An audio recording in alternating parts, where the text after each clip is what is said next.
Hi, my name is Mehdi Razwan. I'm a staff engineer at Saratech, and today I'll be showing you guys a quick trick that you guys can use to better analyze any of your products. In front of me, I'll be using an example of 3 rods. I'm interested in finding out what the cross-sectional area and the moments of inertia are, just to see where they compare between each other. I'm going to go ahead and clip the section that I'm interested in, which is at the halfway point between the beginning and the end of the rod. I've already selected that. That's 7.5 inches. Each of these rods is 15 inches long. Now if I go ahead and scroll down here and go down to the section curve settings area, I can see that I have both my show section curves preview selected as well as display curves when dragging option selected on. I'm going to go ahead and save a copy of the section curves. A section curve is basically just the intersection curves of the plane that you're selecting as well as the geometry that it will be intersecting. I'm going to go ahead and press OK here, and as you can see, the section curves are saved in my part file. Now if you really don't want to see this and you don't need it, or you're done using these section curves, you can go ahead and go to non-timestamp geometry and delete them if you need to.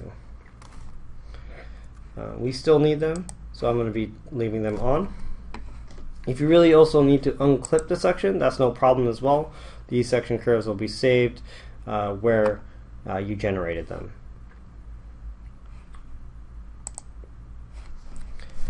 At this point, I'm going to go ahead and clip that section again, just so it's easier for me to see these curves and to be more, because I'm interested in these specific areas.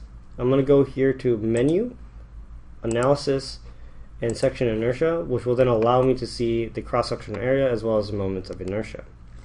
You'll also be able to see the center of gravity with relation to the work coordinate system and the perimeter or section length, as they call it here in NX. If the cross-section is hollow, you can also specify that it's hollow and give it a thickness. I'm going to start with this round tube and press the Show Information window. Now this information window can be very useful if you are trying to save this information somewhere, as NX will allow you to copy this text or even save it as a text file if you need to. I don't need to, so I'm going to go ahead and press X here, but you'll see that all that information as listed in the annotation will be listed here. I'm going to go ahead and press OK.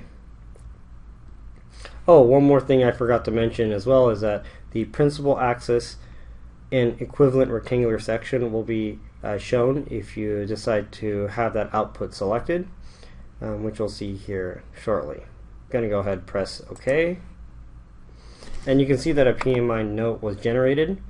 This shows you the CG with a relationship to where your work coordinate system, which is right there, shows you your moment of inertia in both directions, as well as your section length or your perimeter and your section area.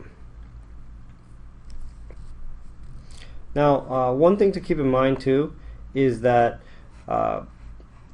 these PMI nodes as well as the moments of inertia are generated with the inference that the principal axes run parallel to the work coordinate system axes, and so the X and the Y might be chosen in different ways, but it will always be parallel to one or the other. So in this case it's parallel to Z and the Y, and I'll show that in these two cases as well.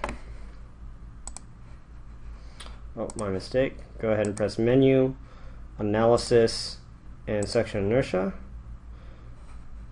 Make sure you have connected curves on so it's easier for it to select, and press Apply, and I'll do the same thing here, and I'll press OK. As you can see, this one ended up flipping on its side. It really doesn't matter though, because it is equal sides and equal lengths on each in each direction, and so the moment of inertia will always be the same here. But this is an easy way for you to one, do a quick hand calc, or compare just visually. Oh, okay, this one has a moment of inertia of 1.28, 1.26. This one has a moment of inertia of 0.54, and this one has a moment of inertia of 0.79, for example. Anyway, if you guys have any other questions, please feel free to email us or give us a call. We'll always be willing to help you guys out. And that's it for today as far as a very easy, quick tip that you guys can use on a daily basis. Thank you. Bye.